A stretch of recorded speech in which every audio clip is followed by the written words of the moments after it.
Hello everyone, and welcome to a Brickformula review of LEGO set 6864, Batmobile and the TwoFace Chase. It has 531 pieces for ages 7 to 14, and it's from the Superhero series brought to you by DC Universe, and this set retails for $49.99. And I would like to give a shout out to LEGO CP Dude 75, JBK Idaho, Jagar 1967, and Silver Sonic 437 because they are the subscribers who had requested that I review this set. So everyone check out their channels. And moving forward, here in the front we can see that the Batmobile is about to lose a wheel, kind of like that Jingle Bells parody. And down here we have the minifigures, and I'll have more on that later. And here in the back we see a lot of playabilities, and we have the Batarang versus Dynamite. No contest there. But anyway, I'll talk about this set in more detail coming up. Here are the minifigures, and first up is Batman in black, and he looks great. I like the other uniforms too, but I still think black rocks them all. And the printing here is actually different than the previous version, which was in 2007, and this time he has a bigger utility belt to carry all of his wonderful toys. Although strangely enough, he only comes with one Batarang. And there's the back. And there's his face, where it looks like he's working out, especially with that white band on top of his head. And here's his alternate face, which is the expression he would have if you're a single hot female. Next is Two-Face, and he's in orange and purple. I still prefer him in white and black because I'm not sure about this suit. I think if I saw him in real life, I don't think I could take him seriously because that's a really bright orange. And there's his coin, and we have heads on this side and the year 1916 printed on there. There's nothing on the other side. And there's his face, where he's half zombie and half cupcake. And there's the back, where we got some minor printing. Next are his henchmen, and here they are up close. As you can see, they have the same team jackets, and they have different faces. There's the back side. And this guy looks pretty cool. Nice shades, by the way.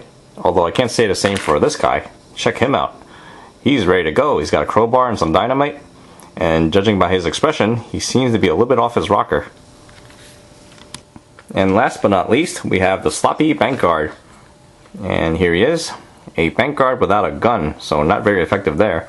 And I call him sloppy because when I look at his uniform, I'm reminded of last year's police officers from the police station. And here's a comparison, and as you can see, this guy kind of forgot to tuck in his shirt there. But I guess it's okay. He's usually found behind the counter, all by himself, so it's not like anyone's going to notice or care. And when you compare it to the back, his is pretty plain, and there we go. Now to check out the Batmobile, and for the most part it's a pretty good design. Here's a view from the side, and we have bright yellow rims for the tires. You can always change that to black if you want, because those parts are available in black. And the next thing you probably notice is that this car hugs the ground pretty closely. In fact, it's only one plate above the ground, so if you find that to be too small, well, there's actually nothing you can do about it.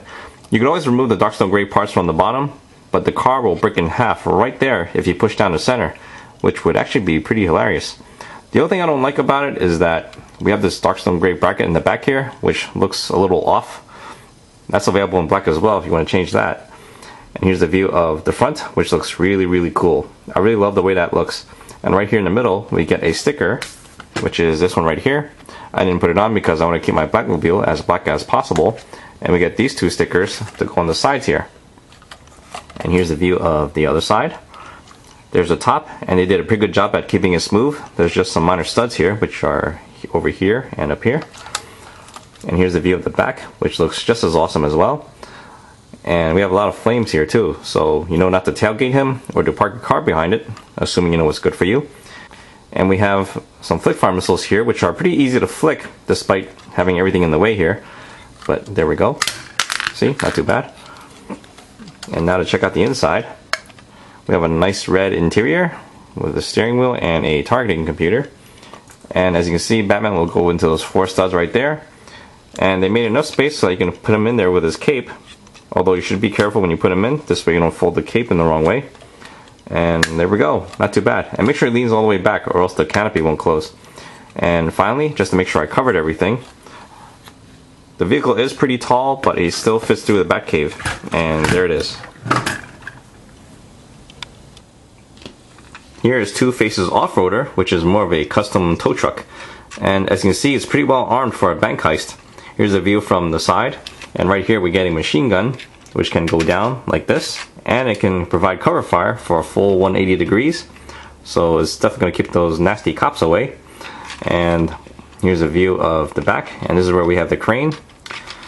And this can move about that much, and it can lower itself about that far.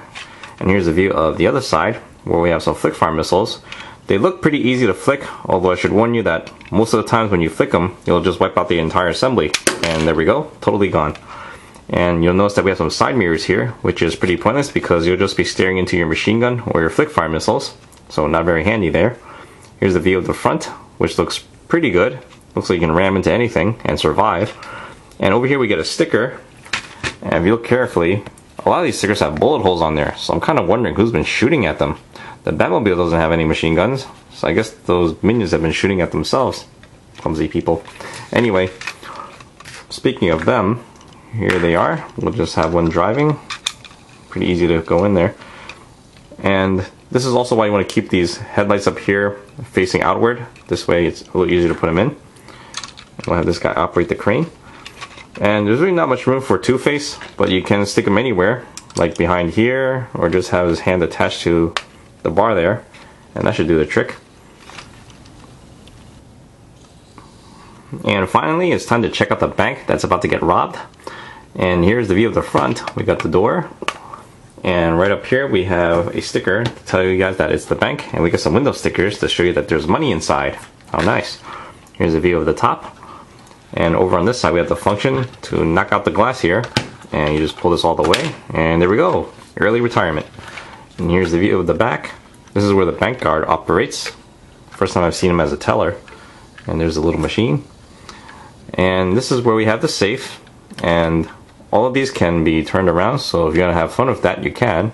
Even the little combo works too. That's really cool. And this opens up, and inside we have 300 bucks, which is just enough to split amongst the minions and Two-Face.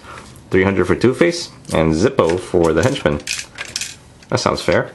And this can be removed pretty easily. It's only attached by 4 studs. And this can hook up to the off-roader, just like that. And it won't create any imbalances. And there we go. And now it's comic book time. This is issue number 5. And we get a medium-sized comic book. In the front we have the usual skit for Catwoman. And then we have the minifigures. And here's where the story begins. We have an explosion at the bank. And you can see the security guard holding onto the safe for dear life. Honestly, I think if he was smart, he should let go, especially since there's only 300 bucks inside. I think any bank with that amount of money is going to go under real soon. And it looks like, lucky for him, Two-Face spares his life by kicking him off. And then they're on the run. Batman shows up, cuts him off, fires some missiles, and there we go, end of story. And that's just what covers it. And now we can move on to the recommendations. Overall, this is an extremely good set, and I definitely recommend getting it. When it comes to the value, we have about 9.4 cents a piece, which is really good for a licensed set. And when it comes to the parts, we're getting about $57 to $75 worth of parts here, not including the minifigures. Batman just by himself is worth about $12. The minions are like $6 to $7 each. The guard is $5, and Two-Face just by himself is 15 bucks. So clearly, the value is really good of this set, especially since it retails for $50. And when it comes to play value, it's pretty good too. First, we have the bank, which is pretty easy to rob, and that by itself comes with some pretty nice playability. So we got the safe that can open up with 300 bucks inside. We got the bank guard behind the teller, and that exploding function for the glass panel. And we have the Batmobile with flick fire missiles, and that looks really cool just by itself. And Two-Face's off-roader is just packed with functions. So really, you can't go wrong with this set. So in the end, I think you'll like it, and I definitely recommend getting it. And that sums up my review. I hope you guys enjoyed this show, and I'll see you guys next time. Thank you for watching.